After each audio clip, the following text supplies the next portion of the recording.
잠재력을 밖으로 끌어내라 라는 제목으로 하나님 말씀 증거하도록 하겠습니다. 10장부터 24장까지가 지혜로 사는 삶 또는 예수로 사는 삶을 말해주고 있습니다. 오늘 키워드는 미혹입니다. 미혹. 그러니까 미혹되는 자, 그럼 어리석은 자 또는 유혹에 넘어지는 자, 그런 뜻입니다. 그러니까 미혹되지 말라, 그런 뜻이죠. 먼저 1절부터 6절까지는 미혹되지 말라라는 전체적인 그 정의로서의 메시지를 말하고 있습니다. 술 문제를 제일 먼저 다룹니다. 술 마시면은 미혹당한다는 거예요. 그죠? 그래서 포도주는 거만하게 만든다. 그 무슨 얘기입니까? 상식과 이성으로 살지 못하게 만든다. 독주는 떠들게 만든다. 자기 과시하게 된다. 그러니까 기준이 다 사라지게 된다. 뭐 그런 뜻이죠. 방향을 잃게 되는 것입니다. 술에 대한 얘기가 에베소서 5장 16절에 나오죠. 술 퍼마시면 어떤 일이 벌어지냐? 세월을 아끼라 때가 악하니라. 기회를 놓친다, 그런 뜻이거든요. 기회란 기회는 다 놓쳐버립니다. 술 좋아하면 기회가 오더라도 다 놓쳐버려요. 그러니까 기회 없는 인생이 돼버린다는 거고, 그리고 어리석은 자가 됩니다. 주의 뜻이 무엇인지 분별을 못한대요. 그러니까 주의 뜻대로 못 사는 거죠. 그러니까 하나님의 뜻대로 못 사니까 뭐예요? 사명도 없는 인생, 소명도 없는 인생. 그러니까 뭐 헤매는 인생이겠죠. 그래서 이렇게 하면 술 취하지 말라. 방탕한 거다. 대신에 성령 충만을 받으라. 이렇게 얘기합니다. 그러니까 기회 놓친다. 주의 뜻이 뭔지도 모른다. 방탕하게 된다. 그러니까 성령 충만해지라. 그러니까 술 취한 게 왜 나쁘냐 하면 우리 보통 그런 얘기하죠. 심신미약이라고. 술 마시고 하면 우리나라도 그 법원에서 좀 관대하게 봐주는 게 있는 것 같아요. 그죠? 심신미약자 그러면 이렇게 좀 감형도 해주고 봐주기도 하죠.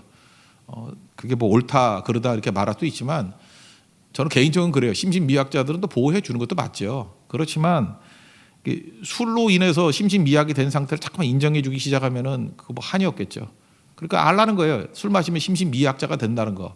우리 교회에서 계속해서 강조하는 게 뭐죠? 인사가 뭐예요? 성령 충만하십시오.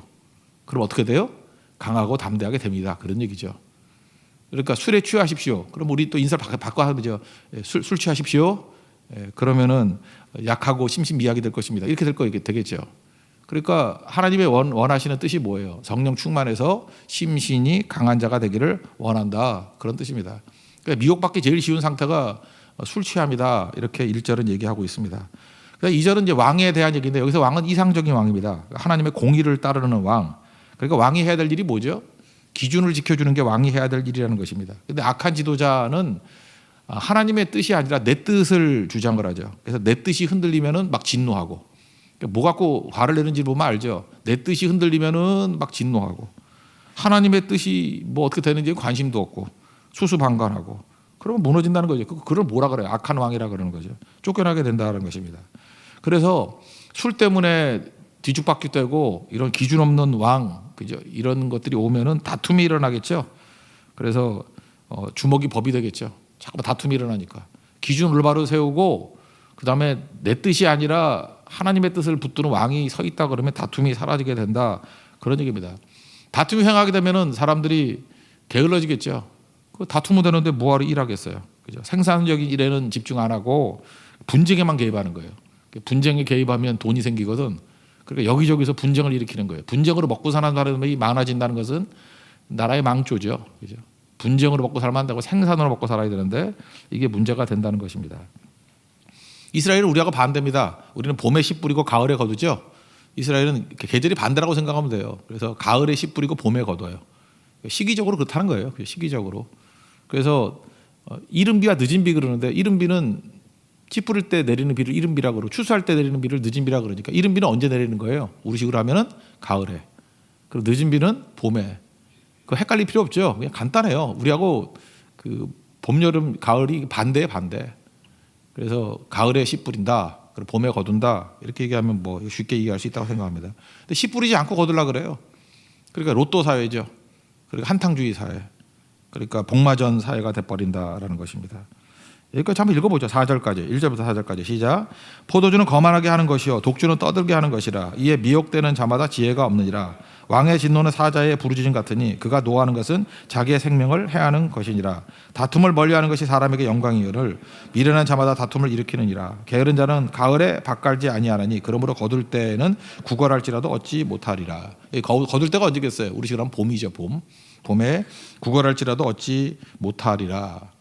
그러므로 그 미혹되지 않는 길이 뭐냐면은 우리로 하여금 이렇게 잠재력이나 가능성을 끌어내는 모습이 있어야 된다는 거예요. 교육이라는 얘기죠. 교육이라는 거 뭐 옛날 고등학교 때 내가 배웠던 것 같은데 교육이라는 education이라는 단어가 있지 않습니까? education은 라틴 오리진인데 이죠. 이라는 게 뭐 밖으로 그런 거잖아요. x 이런 거는 밖으로잖아요. 밖으로. 두카레라는 게 뭐예요? 끌어내다. 그러니까 밖으로 끌어내다 그런 거죠. education. 이거 뿌리는 테스형이죠. 잠깐 테스형이라고 그래. 소크라테스형. 예. 테스형 얘기죠. 테스형을 뭐라 그래요? 우리 속에 가능성이 있고 잠재력이 있는 것을 이렇게 대화를 통해 가지고 이렇게 끌어내야 된다. 그래서 그걸 삼파술이라 그러잖아요. 삼파술. 삼파가 하는 일이 뭐죠? 엄마 뱃속에 이렇게 애가 있잖아요. 그렇게 끄집어내듯이 우리 속에 가능성과 잠재력이 있는 것을 끄집어내는 거. 뭐를 통해? 대화를 통해서. 그래서 그걸 삼파술이다 이렇게 얘기를 합니다. 그러니까 삼파술이 되기 위해서는 필요한 게 뭐죠? 그 속에 가능성이 있다는 것을 믿어주는 거고 또 하나는 기다려주는 거. 교육은 그런 거예요. 근데 요즘에 엄마들의 교육은 어때요? 애들 입 벌려 그려놓고 튜브 갖다 꽂아놓고 갖다 막 쑤셔 넣잖아요. 그게 무슨 교육이에요? 그게 집어넣는 거지. 그러니까 애 터질라 그러고 살라 그러니까 도망치고 가출하고 아니면은 멍 때리는 바보 되는 거죠. 저항하면은 너무 힘드니까 알아서 하시오 하고 입 벌리고 집어넣고. 그러니까 뭐 근육이 없는 거예요. 식도에도 근육이 아무 근육도 없는 거예요. 바보 만드는 거지. 누가요? 엄마가. 바보죠. 그러니까 하나님께서 우리를 양육하는 방법은 뭐냐면 이 플러스 두카레예요. 이게 불러내다. 두카레. 끌어내다.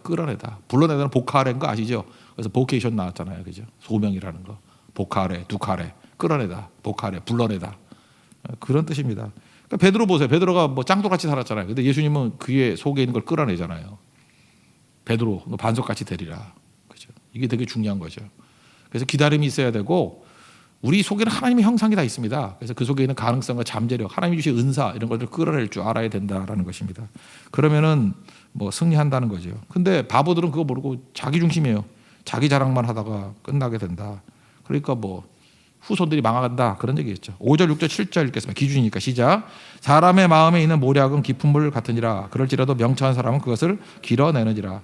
많은 사람이 각기 자기 인자함을 자랑하느니 충성된 자를 누가 만날 수 있으랴. 온전하게 행하는 자는 의인이라. 그의 후손에게 복이 있느니라. 그러니까 모략 깊은 물을 끌어낼 수 있을 정도로 교육은 그거예요. 깊은 물을 끌어내는 거죠.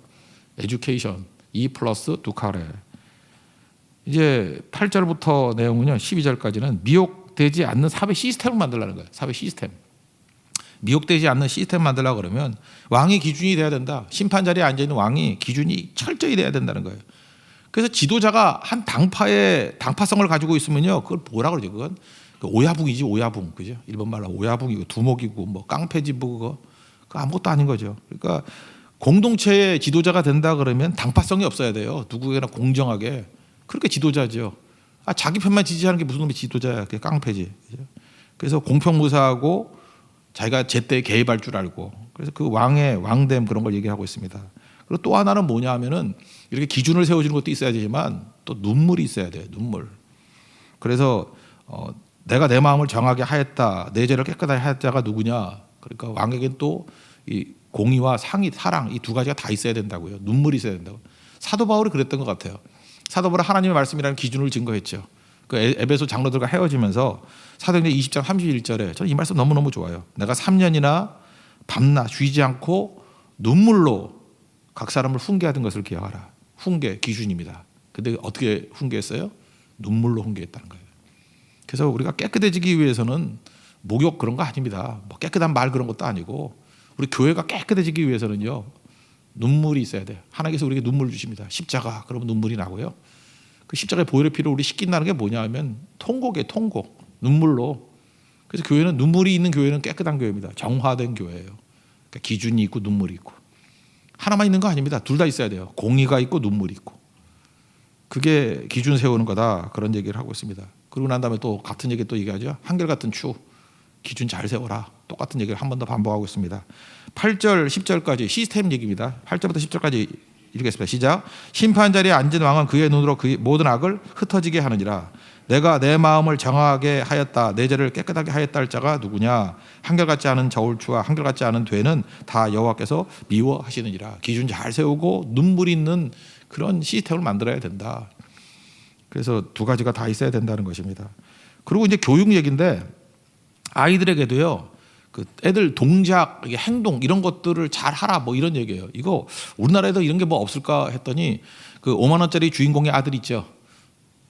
신사임당의 아들, 율곡이 5만 원 엄마 아들, 율곡이가 경목 요결이란 책을 써요. 경목이니까 몽이니까 몽이니까 몽매함, 그러니까 멍청함을 격하다, 때린다는 거죠. 경몽 요결.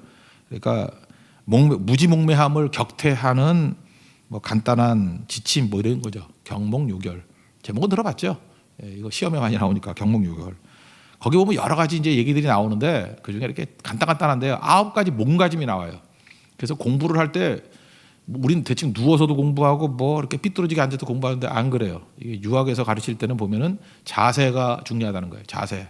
그래서 9가지 몸가짐이 나오는데 지금도 그게 비대면 예배 드리고 할 때 이렇게 뭐 누워서 예배 드리고 뭐 대충 뭐 잠옷이나 입고 예배 드리고 기대고 그 유교에서도 인정 안 하는 거예요. 그죠? 태도에서 내용이 나온다는 거예요. 뭐 간단하게 설명을 하면 두용직, 그래서 머리는 곧게 구부리면 안 돼요. 그죠? 휴대폰 보고 딱 똑바로. 저도 잘 안 되지만. 그죠? 목용단, 눈은 단아하게. 절대로 곁누질하면 안 돼요. 목이 돌아가야 돼 이렇게. 그죠? 그렇게 쳐다보지 말라는 거예요. 그죠? 그리고 세 번째는 기용수, 기운 엄숙하게. 그러니까 기싸움 벌이지 말라는 거예요. 그냥 안에서 딱 품고 있으면 그죠? 기가 팽팽한 게 있는 거지 기싸움 벌이는 게 아니라는 거예요. 그다음에 구용지, 입을 함부로 놀리면 안 된다. 그래서 여기 설명하기를 뭐라고 해요? 이 설명이 재밌는 것 같아요. 여기도 지금 뒤에도 나오잖아요. 품행이라는 말이 나오는데 입구자 3개를 합쳐 놓는 게 품자라는 거예요. 입에서 품격이 나온다. 참 멋있는 얘기죠. 그죠? 이게 율곡이 이 얘기예요. 그다음 4번째는 성용정, 소리는 조용히, 너무 크게 얘기하지 말라는 거예요. 말소리는 조용조용하게 위험 있게. 그다음에 색용장, 얼굴빛이 씩씩해야 된다는 것입니다. 빛이 밝아야 된다는 거예요. 우리 예배드리면 여호와의 얼굴의 빛이 우리에게 임하잖아요. 얼굴이 밝아져야 되죠. 그죠? 그런 것들이 있어야 된다. 수용공, 손은 공손하게 이렇게 대충 두면 안 되고 가지런히 포개고 있으래요. 손을. 그거는 하기 쉽지 않은 것 같은데. 그리고 조경중, 이 발은 무겁게, 처신을 가볍게 하지 말라 그런 뜻이고, 그다음에 이병덕 마지막인데 서 있는 모습을 의젓하게 하라. 서 있을 때 이렇게 삐딱하게 그 짝다리하고 서 있지 말고 의젓하게 서 있는 법을 배우라. 그러면 이걸 가르쳤어요. 향교마다 입문할 때. 그죠? 9가지 태도. 그래서 태도도 굉장히 중요하다는 것이죠. 태도에서 능력이 나오게 된다. 이거 맞는 얘기죠. 그래서 여러분들 그 태도를 올바로 갖게 되면 마음가짐이 달라져요. 그래서 올바른 태도로 나오고, 그래서 그런 것 같아요. 그 새벽마다도 이렇게 뭐 정장하고 나오는 거 또 달라지는 것 같고. 저도 이제 그게 고민이 됐거든요. 아, 목사가 이렇게 좀 자유로워야 되느냐. 그죠? 그것도 필요한 것 같아요. 그죠? 뭐 나쁜 건 아니고. 근데 제가 이제 다른 목사님들께 설교를 들어보고 나니까 뭐 티셔츠 입고 나오고 뭐 이렇게 무당 같은 이렇게 뭐 얼룩덜룩한 거 막 입고 나오고 하니까 일단 내가 보기 싫어. 그러면 성도들도 그러지 않을까? 근데 또 우리 애들한테 물어보니까 또 보기 좋다 그러대. 아, 그러니까 헷갈리는 거예요 지금. 그죠? 어쨌든 간에 태도가 되게 중요한 거거든요. 근데 다수의 사람들이 볼 때 저항받지 않는 거, 그리고 기분 나쁘지 않은 거, 그리고 그 어떤 그 시대마다 태도가 있잖아요. 그 태도에서 좋은 내용이 나올 수 있는 태도를 갖는 건 중요하다고 생각을 합니다. 그러니까 이 태도, 그러니까 경목요결, 이거는 조선시대 중기 때의 어떤 기준이겠지만 지금 우리에게도 기준이 있겠죠. 그래서 예배 드릴 때 어떤 태도로 예배를 드려야 될 것인가 얘기하는 것은 절대 진리는 아니지만 거기서 내용이 나오는 거라 그러면 반드시 이런 시스템은 교육 시스템은 갖추는 것이 옳다, 그런 얘기를 하고 있다는 것입니다. 11절과 12절 읽겠습니다. 시작. 비록 아이라도 자기의 동작으로 자기의 품행이 청결한 여부와 정직한 여부를 나타내느니라. 듣는 귀와 보는 눈은 다 여호와께서 지으신 것이니라. 그리고 마지막 3번째는 뭐냐? 미혹되는 사회의 모습. 이렇게 못 살면은 막 미혹당해가지고 가르치지 않으면 뭐 개판된다는 거죠. 이건 뭐 적용이니까 쭉 읽어보면 되겠네요. 잠자기를 좋아한다는 거예요. 왜? 게으르니까. 그 다음에 14절 보니까 멋대로 평가한대요. 그래서 물건 살 때는 이렇게 나쁜데요. 그래서 막 깎아 사면서 사고 난 다음에 이거 최고야 뭐 이런 거 있죠. 뭐 우리 물건 살 때 안 그래요? 살 때 좋은 물건이네요. 그 사고 난 다음에 아 이거 별거 아니에요. 이러는 게 겸손함이지. 그런 사람 없나? 사실 나도 안 그래요. 15절. 말을 함부로 한다는 거죠. 말로 평화를 만들어야 되는데 뭐 다툼을 만들어낸다. 그러니까 미혹되는 사회의 모습들을 갖다가 이렇게 그냥 툭툭툭툭 건드리고 있습니다. 13절부터 15절까지 읽겠습니다. 시작. 너는 잠자기를 좋아하지 말라. 내가 빈궁하게 될까 두려우니라. 내 눈을 뜨라. 그리하면 양식이 족하리라. 물건을 사는 자가 좋지 못하다 하다가 돌아간 후에는 자랑하느니라. 세상에 금도 있고 진주도 많거니와 지혜로운 입술이 더욱 귀한 보배니라. 그러니까 미혹되는 사람들이 이러고 산다는 거예요. 그죠? 이렇게 살지 말라. 또 하나는 약간은 우리에게 사회 보장적인 역할을 하라는 건데, 우리 중에 미혹당하는 바보들 많잖아요. 그 중에 하나가 뭐죠? 보증 서고 뭐 저당 잡히고 이러는 거. 그러면 우리는 어떤 생각하죠? 바보지 돼가지고 당하는구나, 꼴 좋다, 그러지 말고 우리 주변에 이렇게 어리석은 사람이 있다 할지라도 우리가 좀 불쌍한 여김을 가지고 사회 보장책이 돼주라는 거예요. 그래서 보증 잡히면은 옷을 뺏긴다는 게 여러분 아시죠? 이게 겉옷이 이불 역할도 하는 거. 그래서 멍청한 놈이 옷도 뺏겼어, 이불도 뺏겨서 부들부들 떨고 있어. 그럴 때는 그 사람 대신에 그 저당 잡힌 걸 사가지고 무슨 얘기 돌려주라는 얘기죠. 내가 좀 보호해주고. 또 하나는 뭐예요? 뭐 볼모 잡힌다 그러면 뭐 신체 포기각서 이런 거 쓰는 바보들 있죠. 뭐 도박하다가 그죠? 신체 포기각서 뭐 신장 하나를 떼주겠어요 이러면은 그 신장을 네가 사라는 거예요. 사고 난 다음에 바짝바짝 훈련시키고 난 다음에 신장 떼란 얘기예요. 떼지 말란 얘기예요. 떼지 말라 뭐 너무 이상한 예한가? 하여튼 그런 거 그죠? 예. 뭐 그런 얘기예요. 그러니까 우리 주변에 어리석은 사람이 있을 때 어리석으니까 당하는 게 싸 이러지 말고 어떻게 합니까? 그 어리석은 거. 그죠? 그러니까 우리가 아는 사람들이, 지혜로운 사람들이 그 바보짓 하는 것들을 좀 커버해 주라는 거예요. 커버해서 도와주고 그래서 깨닫게 해 주라. 그것도 뭐 한두 번이죠. 그죠? 멍청한 놈도 계속 멍청한 짓 해요. 그러니까 속 터지죠. 속 터진다. 그럼 어떻게 합니까? 그래도 그 옆에 둔 이유는 그래서 도우라고 준 거죠. 하나님 백성들이 그 일을 해야 된다. 뭐 그런 거겠죠. 그러니까 내가 작은 의미의 사회 보장책이 되라. 그렇게 보시면 될 것 같습니다. 16절, 17절입니다. 시작. 타인을 위하여 보증선자의 옷을 취하라. 외인들을 위하여 보증선자는 그의 몸을 볼모 잡을지니라. 속이고 취한 음식물은 사람에게 맛이 좋은 듯하나 후에는 그의 입에 모래가 가득하게 되리라. 이런 일이 벌어지니까 이거 싸다 그러지 말고 보호해주라 그런 얘기겠죠. 이제 18절부터 나오는 얘기가 이제 중요한 거예요. 우리 같이 의논과 지략이 있어야 된다 그러는데 한국 사람들은 18절에 너무너무 약한 것 같아요. 왜 그러냐면 어떤 외국인이 그런 얘기를 하대요. 한국말을 배우는데 한국말을 배우는 것 중에 한국말을 이것까지 이해하면 한국말을 99% 배운 거래요. 한국말에 기분이라는 단어를 이해를 못 하겠대. 기분이다 그런데요. 막 사면서 기분이다. 그게 뭔지 모르겠대요. 그죠? 뭐 기분이 안 좋아서 그것도 뭔 얘기인지 잘 모르겠대요. 그죠? 기분 따라 한다는 게 뭔지 모르겠대. 뭔지. 이게 한국말은 한국말인데 이게 이해가 잘 안 된다는 거예요. 기분 때문이다 뭐 이런 거. 이거 어디서 나온 거냐 하면요. 일본말에서 나왔다고 생각하는데 기마이라는 말 들어봤어요. 특별히 경상도 사람들이 많이 쓴다고 뭐 기록에 나와 있대. 나는 기마이 쓴다. 기마이가 뭐냐 하면은 그러니까 경상도 사람들 기마이도 제대로 알아야 되는데 기마이는 일본말이 아니에요. 원래는 기마애거든요. 기마애. 그래서 기운 기자에 앞전자. 그러니까 기전이에요. 그걸 이제 일본말로 기마애라고 읽는가 봐. 근데 우리 귀에는 기마이로 들린 거예요. 호기를 부리다, 선심 쓰다 이런 거거든요. 기마애. 그래서 일본 사람들이 우리나라 와가지고 옛날에 뭐 우리나라 식민지 있을 때 뭐 기마애 이런 말을 많이 썼는가 봐요. 그죠? 그랬더니 그거 따라가지고 우린 더 쓴다 그래가지고 기마이로 들렸어요. 그래서 기마이, 그래서 호기 부린다, 선심 쓴다. 그러니까 이건 뭐예요? 굉장히 감정적인 민족이라는 거죠. 그래서 내가 한턱 다 쏟게 그래놓고 집에 가서 부부싸움하고, 그죠? 감당도 못하면서 그런 일이 벌어진다는 거예요. 이게 뭐예요? 그 맹세하는 거와 똑같은 거죠. 보증 서는 거와 똑같은 거죠. 자기 능력을 벗어나는 거 아니에요. 그러니까 기분 따라 살지 말라는 거예요. 의논하고 지략이 있고 집단 지성으로 살고 이성 가지고 생각하며 사는 것이 올바른 게 아니냐. 그리고 또 기분으로 사람의 특징이 뭐예요? 기분으로 말을 막 하는 거죠. 그러니까 험담하는 거죠. 한담하는 거. 뭐 기밀 누설하고 다니는 거. 저는 그래도 그 우리 교회 교육자들이 참 좋은 게 그거예요. 입이 무거워요. 생각보다 되게 무거워. 저하고 같이 동역했던 사람 가운데 이렇게 막 떠들고 다니는 사람 별로 없는 것 같아. 그죠? 그게 되게 중요한 거죠. 이렇게 뭐 자연스럽게 얘기를 하는 것 같이 보이지만 어떤 사람의 결정적인 비밀 같은 것들은 꼭 지켜주잖아요. 그게 사역자들이 품어야 될 굉장히 중요한 거겠죠. 근데 가장 박덕한 사람의 특징이 무엇입니까? 남의 약점 자꾸 얘기하고 다니는 거죠. 그걸 즐기고 한담하고 다니는 거. 18절과 19절 읽겠습니다. 시작. 경영은 은원함으로 성취하나니 지략을 베풀고 전쟁할지니라. 두루다니며 한담하는 자는 남의 비밀을 누설하나니 입술을 벌린 자를 사귀지 말지니라. 이게 이제 미혹된 사람들의 모습들이라는 것입니다. 또 하나 나오는 게 뭐 쭉 나오는데 부모 저주한다 이런 얘기가 나오는데요. 탕자 비유에서 이런 거예요. 탕자가 재선 달라 그러는 게 뭐 잘못입니까? 그러는데 재산은요 아버지가 죽어야 주는 거거든요. 그러니까 재산 달라는 말과 동의어는 뭐냐 하면 아버지 빨리 죽어 그런 얘기예요. 아버지 빨리 죽어. 그러니까 이건 불효자가 아니라 인간 말종이다 그런 뜻이에요. 그래서 우리 느낌하고 좀 다르죠.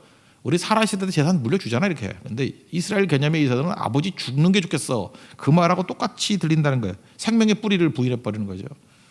어떤 그 중소기업 상사장님 얘기 제가 들어본 적이 있는데 자기는 효자만 쓴대요. 효자한테 돈 맡기고 효자한테 중요 결정 맡겨가지고 큰 문제 된 적 없다고. 되게 불효자는 한번 배신한 거 아니에요. 부모를 배신했던 사람 아니에요. 누구도 배신할 수 있어요. 누구도 저버릴 수 있다고. 무서운 거죠 이게. 그래서 부모를 공경하는 거 이게 중요한 거고 그 따르는 거 부모 잘 공경하는 사람이 권위에 복종할 줄 알아요. 그리고 하나님 앞에 순종할 줄 알고 그런 얘기죠. 그리고 또 로또 속히 얻은 재산 뭐 그런 많이 보잖아요. 로또 뭐 몇십억 당첨돼가지고 다 망해버렸다고. 뭐 그런 거 많이 있잖아요. 로또 당첨되면 1년 안에 이루어지는 게 이혼이 되잖아. 그죠? 하나님께서 여러분 로또 당첨이 안 되게 하는 이유를 알겠죠. 가정을 보호하기 위해서. 예, 그러니까 잊지 말라고요. 뭐 그런 얘기들이죠. 그 다음에 모멸감 주는 사회. 김찬호 교수 얘기했죠. 모멸감이란 책. 서로 이렇게 잠깐 되갚으려고 그러는데 하나님의 기준이 뭐예요? 용서하는 거잖아요. 용서하고 나에서 끝내버려야지. 그죠? 하나님께 토할 줄 아는 거. 그리고 마지막에 또 추가되는 거 또 한 번 더 강조하고 있습니다. 한결같은 추대라. 쭉 한번 읽어보겠습니다. 20절부터 23절까지입니다. 시작. 자기 아비나 어미를 저주하는 자는 그의 등불이 후감 중에 꺼짐을 당하리라. 처음에 속히 잡은 사람은 마침내 복이 되지 아니하느니라. 너는 악을 갖고 있다 하지 말하지 말고 여호와를 기다리라. 그가 너를 구원하시리라. 한결같지 않은 저울추는 여호와께서 미워하시는 것이요 속이는 저울은 좋지 못한 것이니라. 그 다음 얘기는 이제 하나님의 인도하심 믿으라는 거예요. 이거 뭐 계속 16장부터 계속 나오던 얘기죠. 이게 무슨 얘기죠? 준행하라. 자기 한계를 인정하라는 거죠. 내 뜻대로 살지 말고 하나님 뜻대로 살라. 그러면 처음에 이해가 안 되죠. 방주 얘기 보세요. 홍수가 난다 그러는데 배를 만들어야 되는데 하나님 뭘 만들었어요? 박스를 만들래. 말이 안 되죠. 물이 있으면 배를 만들어야죠. 근데 박스를 만들니까 박스가 방주거든요. 박스란 뜻이 방주예요. 방주. 아니 박스를 만들라니 이거는 키도 없고 방향도 없고 엔진도 없고 멍텅구리 배잖아요. 박스 만들어놨으니까. 그런데 지각 변동이 막 일어나고 막 파도 치고 막 이럴 때는 박스만 살아남는 거예요. 그죠? 배는 다 침몰돼 버리고. 그러니까 처음에는 이해 못했지만 홍수 심판 다 끝나고 난 다음에 이해했겠죠. 이해 납득 공감. 그러니까 우리 길을 인도하는 건 여호와가 인도한다는 거예요. 알고 갑니까? 믿고 가는 거지. 이제 그 얘기를 한 번 더 반복하고 하고 있습니다. 24절 읽겠습니다. 시작. 사람의 걸음은 여호와께로 말미암나니 사람이 어찌 자기의 길을 알 수 있으리요. 그리고 또 하나는 서원했으면 갚으라 이런 얘기가 나오고요. 25절부터. 그래서 시편 15편 4절 보니까 마음에 서원한 것은 해로울지라도 갚으라 이런 얘기가 나와요. 해로울지라도. 이게 무슨 얘기죠? 함부로 서원하지 말라 그런 얘기예요. 그리고 이 얘기를 들었음에도 불구하고 서원했으면 또 아니다 서원했던 거 취소할 수 있대. 그러면서 또 가볍게 취소하고. 예, 좋습니다. 서원했던 거 취소해도 돼요. 하나님 앞에 철저히 회개하고 한두 번은 그래도 되는데 그게 상습화된 녀석은 서원 갚으라는 거예요. 해로울지라도. 그러니까 사실은 서원을 취소해서 깨닫는 깊이보다 해로울지라도 서원을 갚는 걸 통해서 벗어나는 것이 깨달음이 더 크다라는 거예요. 그러니까 어떻게 벗어나고 싶습니까? 제일 좋은 건 서원 안 하는 건데 서원을 했어. 내 능력에 벗어날 정도로. 서원을 했단 말이에요. 했으면은 빨리 죽을 죄 졌습니다 하고 취소하면 하나님이 한두 번 용서해 줄 거예요. 근데 이걸 갖다가 자기 인생의 방법론으로 사용한다 그러면 망할 놈이죠. 만약 그런 게 내 몸에 배 있다 그러면은 게으름이 배 있거나 서원이 배 있거나 이렇게 혼장담하는 게 배 있다 그러면 해로울지라도 하라는 거예요. 그래서 몸으로 그냥 피눈물 나게 만들어 버리라는 거예요. 그러면 끊어버릴 수 있다는 거죠. 그러면 벗어날 수 있다는 거죠. 그 개념입니다. 서원하면 해로울지라도 갚으라. 그리고 29절 같은데 한 절만 더 본다 그러면 젊음과 늙음 얘기인데 참 안타까운 얘기죠. 젊은이들은 생기발랄해야 되는데 풀 죽은 젊은이. 그리고 연세가 드시면 부드러워져야 되는데 화가 난 노인. 제일 보기 싫은 게 그거예요. 풀 죽은 젊은이 보는 게 안타깝고요. 화가 난 노인. 노인이 왜 화를 내? 그죠? 나이 들면서 화내는 것밖에 보기 싫은 게 없어요. 시간이 가면 갈수록 화를 내지 말아야 돼요. 그래서 덮어주고 인제하고. 잠깐 염색만 하지 말고 백발 좀 가꾸세요. 백발이 있으면 좀 온순해지는 것 같아. 잠깐 염색을 하니까 잠깐 거칠어지는 것 같아. 젊은이들 생기발랄하게. 젊은이들은 어떻게 살아야 됩니까? 그냥 사회 시스템에 너무 끌려다니지 말아요. 그거 아무것도 아니야. 젊은이일 때 있을수록요 사회가 요구하는 걸 따라가지 말고 부모 세대들은요 겁이 나가지고 안전 그런다. 젊은이들이 안전 추구하면 어떡해? 말씀 붙들고 그냥 나가요. 말씀 붙들고 괜찮아. 그래도 여러분 한번 생각해봐. 조선시대 때 목숨 걸고 지켰던 거 지금 보면 다 웃기는 것들이야. 웃기는 거. 가문의 영광을 위하여. 뭔 놈의 가문이야 가문. 망할 놈의 가문이지. 안 그래요? 무슨 가문의 영광이야. 여자들 뭐 우리 할머니도 그랬지만 26살에 과부됐거든. 그러면 재혼을 해야지. 왜 재혼도 안 해? 그죠? 19살에 뭐 과부돼가지고 뭐 열려문이 뭐 좋아 그거? 열려문은 열받은 여자문이야 그거. 그럼 바보짓 뭐하래 그거. 그죠? 이런 것들. 그리고 뭐 왕에게 충성하고 나라를 지켜? 내가 볼 때 우리나라의 최고의 재앙은 그거였어요. 고려 500년 간 거고 조선 500년 간 거야. 그 망할 놈의 나라가 500년씩 가니까 문제지. 고려는 무신 정권 때 망했어야 돼요. 무신 정권 때 망해가지고 그냥 무신들이 왕이 되든지 뭐 이렇게 하여튼 새롭게 하는 게 있었으면 달라지죠. 중국은 왕조가 200년 300년이에요. 그러니까 싱싱하잖아 계속. 그리고 중국을 살게 만들었던 게 북방 오랑캐 아니에요. 몽골이라든지 뭐 금나라, 그죠? 뭐 이런 만주족들, 여진족들, 뭐 거란족들, 요나라 이런 데가 와가지고 다 뒤집어 놓은 거 아니에요. 그래서 중국은 이 중국 짱깨들의 죄송합니다. 중국의 이 멍청한 놈들의 이런 이 보수성과 오랑캐성이 막 섞여가지고 싱싱해진 거지. 청나라가 만든 그 영토 아니에요, 저거. 근데 우리는 이게 섞이는 과정이 없었어. 그죠? 고려 때도 그대로 내려오고 조선은 선조 때 망했어야 돼요. 망해가지고 이순신이 왕이 되든지 내 꿈이 그거예요. 이순신이 임금이 돼가지고 새 왕조를 하든지 뭐 딴 거 하든지 해가지고 뒤집어놔야죠. 그 조선 500년인데 200년 제대로 살다가 300년 개판치잖아요. 나라 다 망해버리고. 오히려 전쟁 이후에 성리학이 더 강화돼 버렸어요. 우리가 존경에 맞이하는 세종 때 종목법 끌어가지고 전 국민의 40% 50%를 노비로 만들어 버리고 이게 뭐 나라 꼴이에요? 나라 꼴? 말도 안 되는 얘기들이에요. 그러니까 망했어야죠. 우리나라 누가 팔아먹었어요? 일본에게 누가 팔아먹었어요? 왕이 팔아먹어요. 왕이 고종이 팔아먹은 거지 뭐 돈 받았다면 뭐 뇌물 받아먹고 누가 팔았어요? 노론이 팔아먹어. 노론. 그놈의 노론이 나라 다 팔아먹었어요. 1순위는 고종이고 2순위는 노론. 성리학이 팔아먹은 나라예요. 성리학이.